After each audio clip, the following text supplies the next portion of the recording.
Welcome back to another video of Guild Wars 1 in 2024. We're doing Fort Aspenwood again, and this time on the Luxon side. And I'm playing as a Spiteful Spirit Necromancer. So Curses and Soul Reaping is where I put most of my attribute points. Put some also into Command, so I can use Fallback.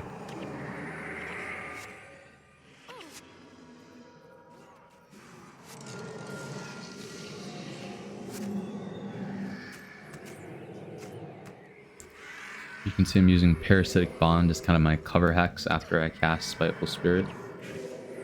And then I have Insidious Parasite, which is some nice anti-melee, as well as skill number 6, Enfeebling, so I have some weakness. And then Barbs. So, you know, this is kind of a choice. There's lots of different skills I could have put in here. But I was playing with a lot of melee on my team earlier, so I did bring Barbs. But here you can see my team setup is not really optimized for it.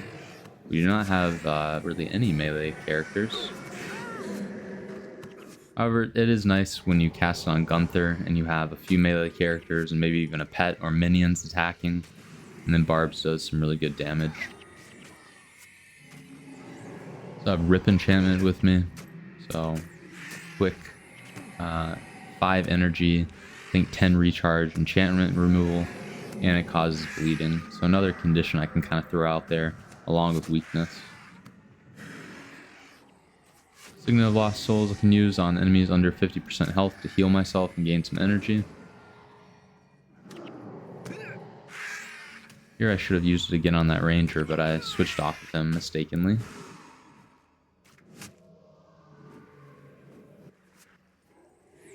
And we resurrect back at the base, so we do not control any of these shrines here. Luckily, Fallback allows me to run there a little bit quicker.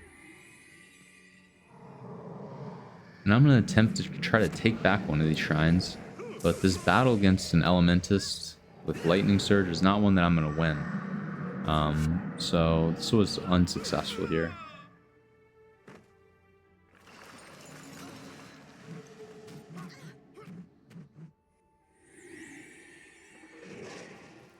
Now I decide I should run to the other side and then just maybe I can clear this shrine and then continue pushing forward to kill Gunther.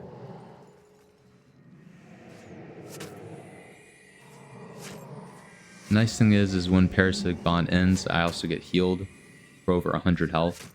So I can spam it on a lot of different enemy players, NPCs, real players. And whenever they die, or when the hex actually expires, I get some nice heals. And really, Spiteful Spirit, I mean, this was a skill that was very popular back when Prophecies was the only game out. And then it's lost its fame, its use in a lot of PvP and PvE. But it's fun to bring it back and use it. It can be effective in certain situations. Certainly is probably not the best Necromancer ability to bring here, but it is pretty decent. It's fun to play with. I think Spiteful Spirit was one of the first Necromancer elites I captured, or was excited about capturing. Probably along with Flesh Golem. Those two were kind of like the coolest elites for Necromancer for me.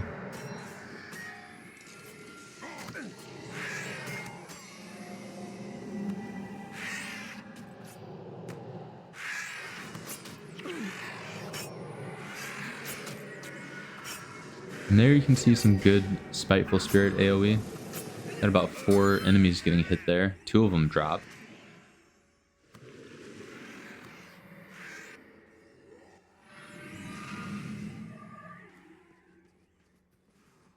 Again, Barbs is not really coming into handy here at all.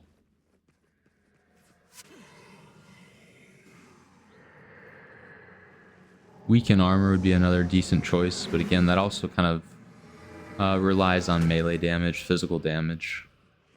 But Weaken Armor is nice to spam.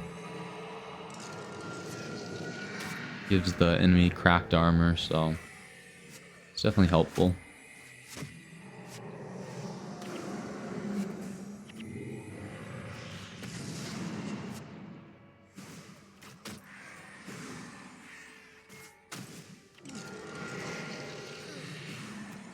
don't know why I'm rushing forward so much, but trying to get the action going. Our team is kind of lagging behind at this point, and I'm worried that we're not going to be able to push forward, and we're just going to get stuck in these battles here.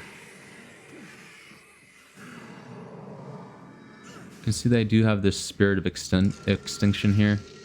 This is pretty strong in Fort Aspenwood if it's played correctly. Once enemies start to die, then everyone else takes damage, and can lead to having a lot of players all wipe out at once on the map.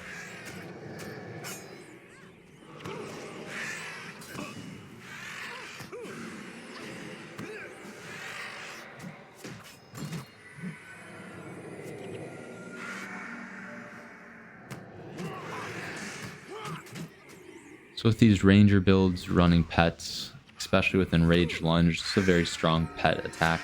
You got to keep those pets weakened.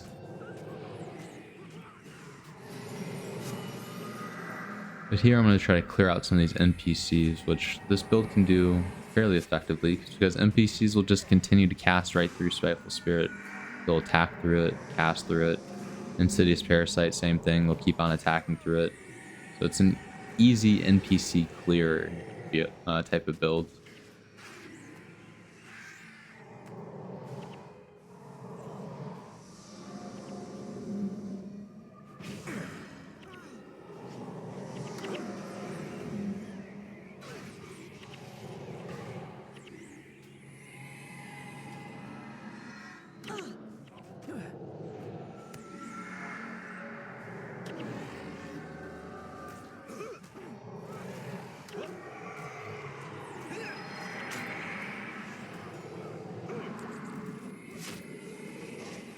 Here the enemy team is doing a very nice job of keeping shut down, and the fact that I was kind of just standing in the middle there, kind of out in the open, makes me a little bit easier to target and to shut down.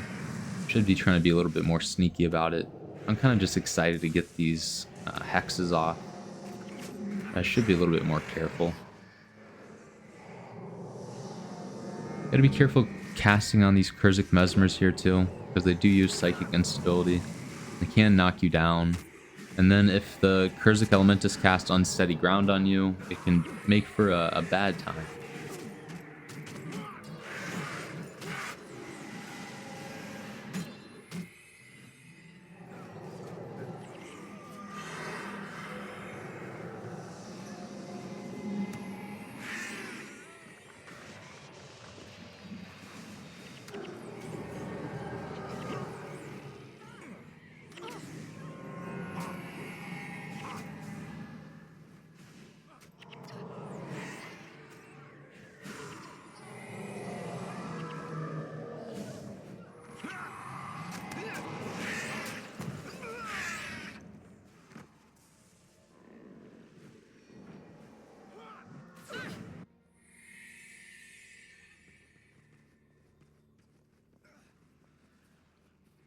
And here with God's Vengeance at 75%, it really means we only have maybe 3 more minutes or so until the game is over. So at this point, we really need to push forward and get through that green gate. Fortunately, you can see where one siege turtle down and the other one's dropping.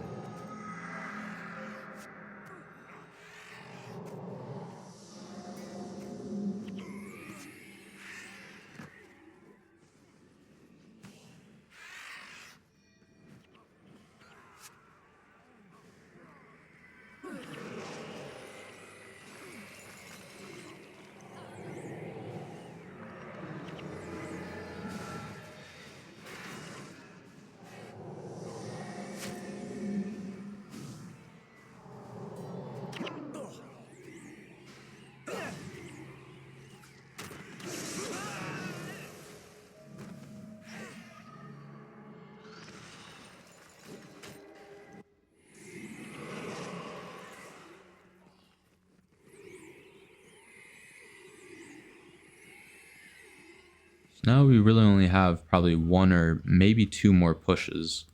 But if we can't get it done, then the timer's going to run out.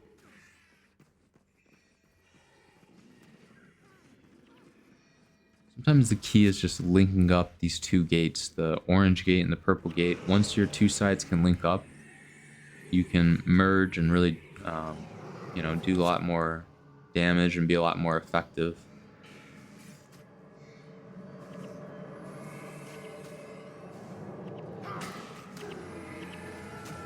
Another well-timed guilt by that Mesmer.